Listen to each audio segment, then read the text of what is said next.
All right, our next speaker is Adam Langley, and give him a good round of applause. Thank you, Adam.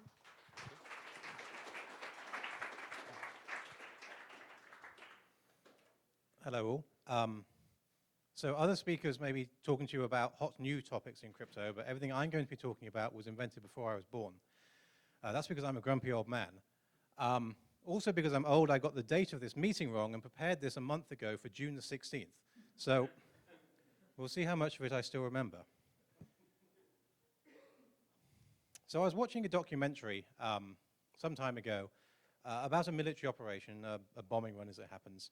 And the details were unimportant, but one little fact that got my attention was that they maintained radio silence in this bombing run. Obviously, they didn't want the enemy to know they were coming, but it was desperately important for them, or the army, to know whether they're being successful or not. So once they'd done the operation, they broke radio silence for one moment to say one of two code words. One code word meant all good, well, all good for them. And the other code word meant, we've been unsuccessful, don't come charging in and expect them all to be dead. And that got me thinking. I mean, this was a time not quite before computers, but at the point in time where electronic computers weren't really a thing that were common. And it's kind of like a one-bit single-use signature, right? Now, they didn't obviously think of it in this way, but these days, we could pick some random number and imagine it's a signature of 0 and some random number and imagine it's a signature of 1. And the broadcast of one of these two things would kind of be a signature of a one-bit value. Now, you wouldn't want to do it twice. Like, as soon as you've revealed one of these values, then obviously if you try to sign another message with it, then the attacker can forge at least one of them. And right, it's not very useful if you only sign one bit. And anyone who can verify this, anyone who knows what the code words were essentially, could also have jumped on a radio and shouted one of them and fooled everyone. And if there'd been a traitor, you would have been in real trouble. So essentially, it's a secret key signature scheme. Now, like with humans, there's not a lot you can do about that. It was a pretty neat trick for the time. But with computers, we can pretty straightforwardly go, oh, well, we could solve the secret key issue, right? So we do the same thing, but now anyone who needs to verify this message, we just give them the hash of these numbers. So when we broadcast one of these numbers, the people verifying it don't know the secret bit. They couldn't forge the signature, right? But if they hear you shout out one of these numbers, they can hash it and compare it to the ones they were expecting and go, oh, it was 0 or it was 1. Or, importantly, it was neither, so it's bogus and we should reject it. So there we go. So now we've got a one-bit, one-time use public key signature scheme. And it's probably an interesting question for the export compliance chap. Exactly at which point does this become a regulated scheme? So that's neat, but it's still a one-bit system, and then that's kind of limiting, right? Well, if we have a one-bit signature, then we could take any message we want, really, and then hash it down. And so if we just had, say, 256 of these, then we could take any message, hash it down to a 256-bit representative, right? And do this scheme 256 times. Well, that seems plausible. And it's interesting to consider that, all signature schemes do this, right? All signature schemes, they take a message and they hash it down and they actually sign the hash, like RSA and ECDSA. And so there's two ways to attack these things always. You can either attack the public key part of it, you can, factor the modulus or calculate the discrete log, or you can attack the hash function. And so Flame, for example, attacked the hash function. It didn't attack the actual signature scheme. Whereas here, this is in some sense the most parsimonious signature scheme possible, because all you've got is a hash function. And so, as you will see later on, from a hash function, you can construct a public key signature scheme. And it turns out, and you'll have to take this as read, that from a secure public key signature scheme, you can actually construct a hash function. So in some sense, a hash function is the most basic primitive you can have if you want a public key signature scheme.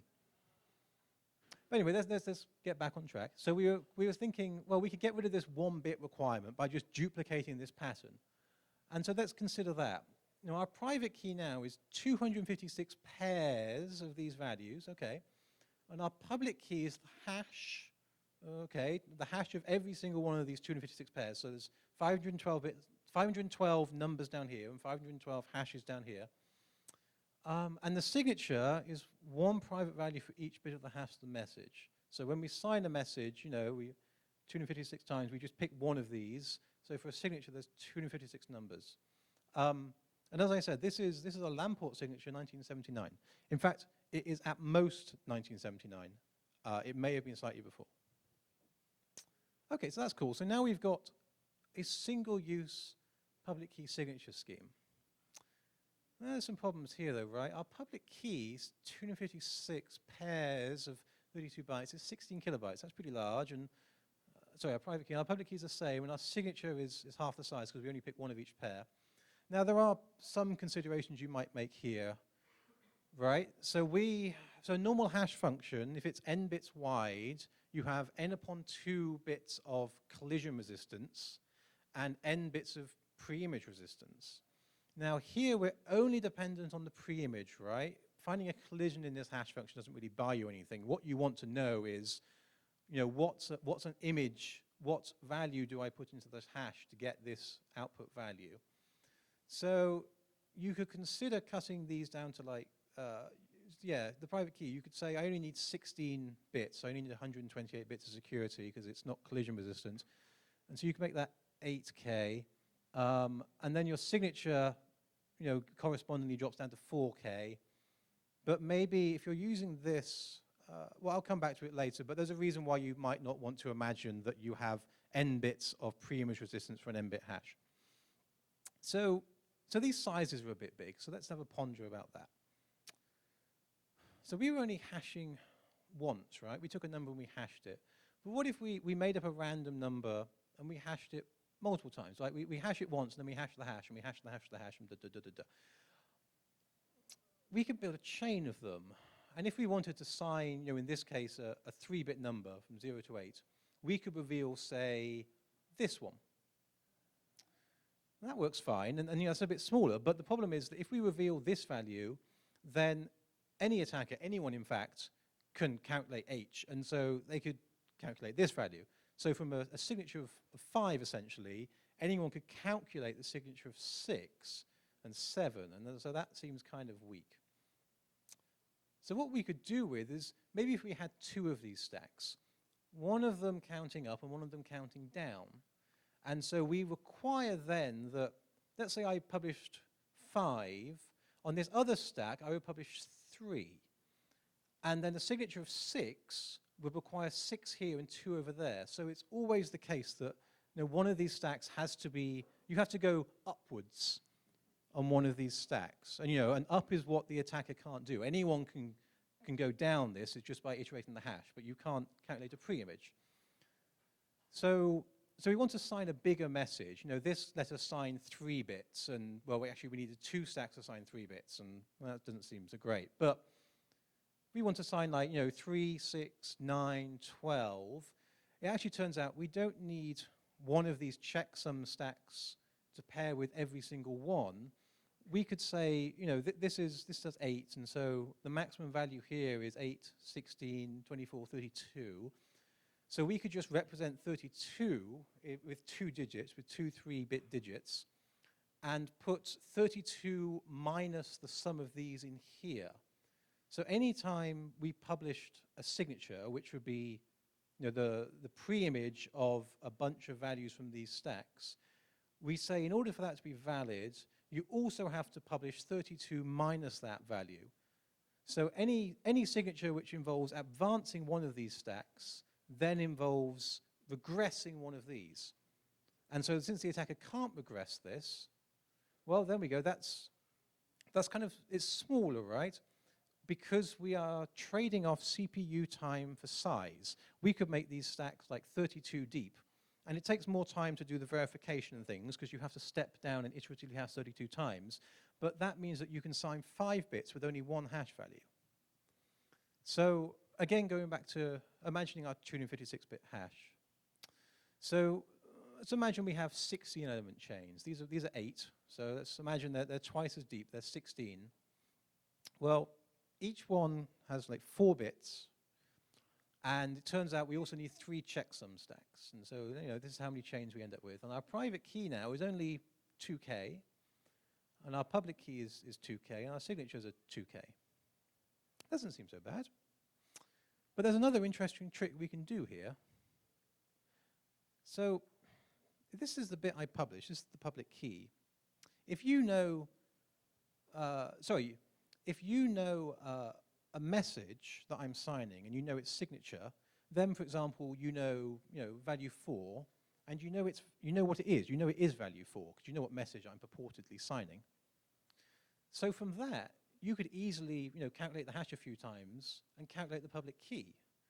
Like, same trick works here. If you know a bunch of values from these stacks and you know which number, which value from each stack you've got, then you can just advance them all, however many they need to be advanced to reach the bottom, and calculate all the values along the bottom, which is the public key. So that means that this public key here doesn't need to be this big. All I need to do, I give you just a hash of the public key. From a signature and a message, you can calculate the public key, and then you simply need to hash it and compare the hash against what you think the hash should be. So we can make that pretty small. Additionally, like these secret values, now we could just generate them all completely randomly, but we could also just iterate cha-cha a bunch of times with a single secret key. So we can generate those from a tiny seed too. So both of these can be really tiny, it's just the signature that's quite large. Now we've got one more problem, right, which is that it's still single use. If I publish a bunch of values here and I publish another set of values, then the attacker can forge a whole bunch of signatures. So how do we make it multiple use? Well, if we imagine each of these blue boxes is one of these like 64 plus 3 stacks. So this is a one-time key. And I've already said we can hash the public key. Well, we can build a tree of them, right? I can generate 4 one-time signatures and hash them up in a tree and publish this. And then when I generate a signature, I pick one of them, I sign my message with it, and I tell you which one it is, and I give you just the 32 bytes hash of this and the 32 bytes hash of this. And that's all you need. You can calculate the public key. You can then calculate this because you know the hash of that. And you can then calculate this because you know the hash of that. And then you just make sure that the 32 bytes you get out at the top is the public key you're expecting. So this is Merkle, 1979 again, still before I was born. So that seems to work quite neatly. But there's a couple of major flaws, right? Which is that when I publish my public key, I must have already generated every single one-time signature I'm ever going to use. This tree is fixed, basically, by the hash of this up here.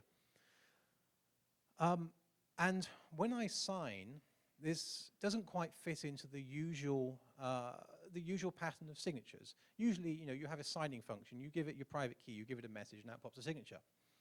But this, it's desperately important that you never use the same one-time key twice. So now you have to keep state. If you ever sign something and forget you've done it, you've destroyed yourself. You've lost your public key. It's sudden death. And if you're using these parsimonious hash-based signatures, you're probably doing so because you're being particularly conservative. And so this like sudden death explosion if something goes wrong does not seem that attractive. So what we really want is like 2 to the 128 of these, or more, 2 to the 160. And then I can like pick them at random, like 2 to the 32 times, and still have effectively 0 chance of ever having picked the same one twice. So that's a problem, right? Because this tree needs to be fixed at construction time, and I can't enumerate 2 to the 128 of them. I can't even generate them. Right, sorry, so these are the numbers for the signature scheme that blows up if you forget your state. So how can I possibly generate 2 to the 128 single-use keys? Well, the trick is I can't. But remember back when I said that you only need 32 bytes of secret key because you can just iterate cha-cha to generate deterministically anything you want, right? Let's imagine I generate a small 4-element tree. It's exactly this. And rather than signing messages with these elements, I sign more trees, and more trees, and more trees, to some depth. So at the bottom here, I can imagine having 228 or 260, or however huge number I want to make my collision probability essentially 0. Now, I don't need to generate this entire tree at key generation time. I just need to generate the top. And I need to make sure that when I pick any particular key, I always generate the exact same trees down the path. Well, that's easy, right? Because I said I'm going to generate all my private keys just by having this 32-byte cha-cha secret and, feeding whatever I want into it. So I always get the same numbers out. So this effectively lets me defer key generation to signing time. I have my conceptual 228 one-time signatures at the bottom of this, forest of trees. And when I want to pick any one of them, I've already calculated that. And so I calculate what this would be, and then I calculate the signature of this to bind it in, and I calculate this, and I'll always calculate the same thing every time because it's always deterministic given my 32-byte seed. And so I can sign, I can sign all the way down to this conceptual 228 and use one of these things and never repeat. And so now I finally got a multi-use, non-stateful public key hash function. Public key signature function. And all I needed was a hash function to put into it. Now this turns out to work fairly well. The private key can be 32 bytes. You only need this secret. And the public key is just the hash of this node up here. The only problem is the signature size. The signature is 30 to 40 kilobytes. Not a lot you can do about that because you have to have a signature of this here and a signature here and a signature however deep you go. And you can imagine that there's a bunch of trade-offs you can make. How tall are each of these trees? Because the taller they are, the slower key generation gets, and the slower verification gets. And but the taller they are, the fewer steps you have to have, so your signatures can be smaller. As you can imagine, that's in the research literature. And one of the key things about this is that it's quantum resistant. Quantum computers will cut through RSA and ECDSA and hyperelliptic curves and so forth, but not this. Depending on who you talk to, quantum computers will certainly make your pre-image resistance n/2 rather than n as you expect. Grover's algorithm will do that. Some people think they make collision resistance n/3, but there's a pretty strong argument that actually in practical senses it's still only n/2, it doesn't do anything. And I wouldn't recommend you go off and try and build one of these yourself, although I think it's worth considering that, given a 20-minute talk on either this or RSA, which one do you think you would implement correctly? But this is a problem for many cases, but it's not a problem for many cases as well. If you're doing code signing and you want to burn a key into some piece of firmware which is going to go out in the world and will never be updated, maybe you want something really incredibly boring. Maybe you want really boring cryptography. Well, this is pretty boring.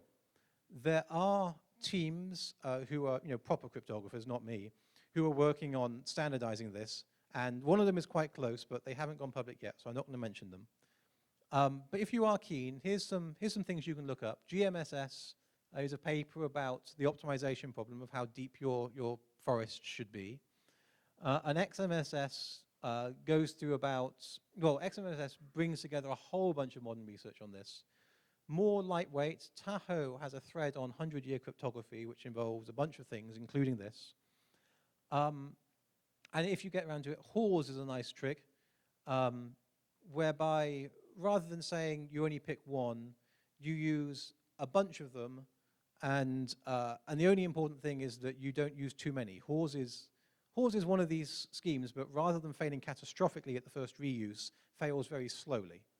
I thought it was a nice paper. But there we go. So that's just some musings based on an old documentary about a military bombing run and how you can build public key signatures out of just a hash function. Thank you.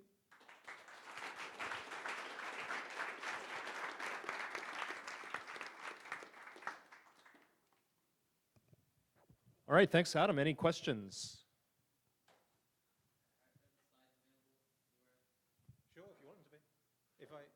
if I send them to you, Nick, will you do something useful with them? Yeah, I will. All right. I'm sorry? Oh, okay. I mean, if you Google for hash-based signatures, they'll all come up. Anybody else? No. So hash functions from public signatures was something you mentioned at the beginning. Yeah, you can make if you have a secure public key signature, you can sort of obviously create a secure hash function, right? I'm just going to posit that and let you ponder that. But imagine you want things like preempt resistance and collision resistance. And so if you just signed things with a random private key, the private key can be public. You just use it for signing, then pretty much out of that pops a hash function. And there is a semi-famous paper showing the equivalence between these two things. Obviously, the construction here can just be given. You can just cite Merkle 79. The construction the other way, the paper goes through and actually, much more rigorously than my hand waving does, shows that, out of any secure signature scheme, you build a hash function. Sure. What would be a good resource to look further into this? I mean, what I would have hoped was that at one of the cryptographic groups who is building one of these for real would have published by now, and I could just point you at that. But they haven't yet. Their source code is public, but since they haven't published, I don't want to point anyone to it because I think it might be sort of public, i.e. they're assuming that no one will find it.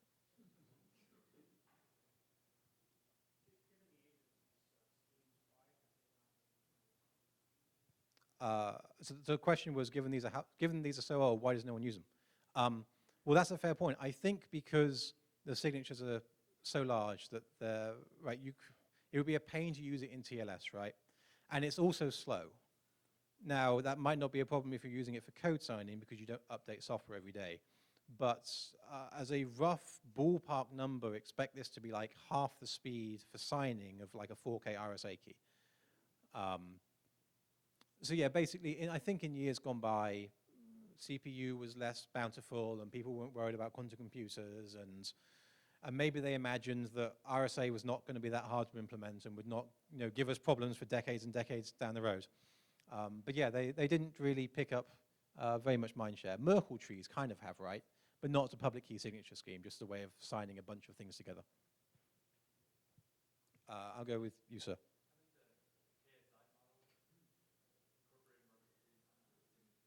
I'm sorry? I have no idea what the KSI model is. No, sorry. There was someone else?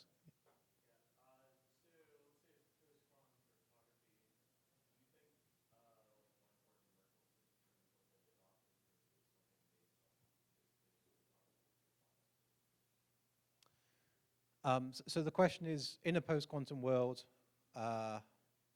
right, why this, why not like other lattice-based or code-based signatures? So the code-based signatures for signing have a bit of, well, they have different weaknesses in that they have like 1 megabyte public keys. And the lattice-based stuff, I'm not really qualified to talk about, but lattice-based, people seem to be far too excited about lattice-based cryptography. They're still doing stuff in it, right? They're still finding new things and breaking stuff. Whereas this, if you want to be boring, this is pretty much the most boring you can be. Like, it's based on hash functions, and any other signature scheme is going to involve a hash function. So in some sense, any other signature scheme is strictly weaker than this, because they all depend on hash functions and something else, whereas this just depends on hash functions. And it's 35 years old, and right, there have been no new developments in 35 years. Lattices could have new developments, and that may not be a great thing for if you're using them for signing. So yeah, basically you should use this if you can, if it makes sense, because it's incredibly boring and you can build it and forget about it. Right, thank you. Okay.